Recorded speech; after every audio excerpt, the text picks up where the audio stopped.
American, and today me and my Haitian man are sharing our childhood Christmas stories. You go first, baby. Ok, donc même les petits Timon, parents te menen nous Jacques Mel ou bien Dame Marie, parce que c'est là nous monde, et papa menen Dame Marie et puis nous fait Christmas dans l'autre bois, et puis chaque assoir nous camper, nous tous les deux nous camper, nous regarder les étoiles, nous regarder belles étoiles qui dans le ciel là. Monty. Yeah, pretty bon. Yeah. Moi, oui. Yeah, your turn. Okay.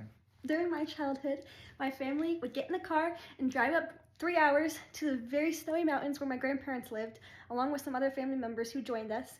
And we would go sledding, and we would roast marshmallows with giant bonfires, and we would open presents. And it was the most glorious Christmases in my mind as a child. Now, Freddy, like in the cold, you guys would do all this? Oh, okay.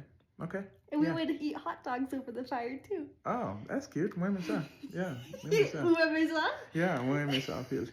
Par contre, si je fais le même parce que... Pour tout bon, oui? Oui, pour tout bon, oui. Yeah.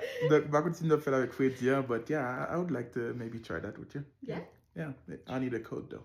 Say yes. En tout cas, merci de ce que vous regardez. Je voulais raconter 2 histoires, non? Chaque histoire, non? Américaine, parlant avec même qui sont à Haïti de Christmas. Donc, ok, merci de nous regarder. Merci de ce que vous regardez. Allez.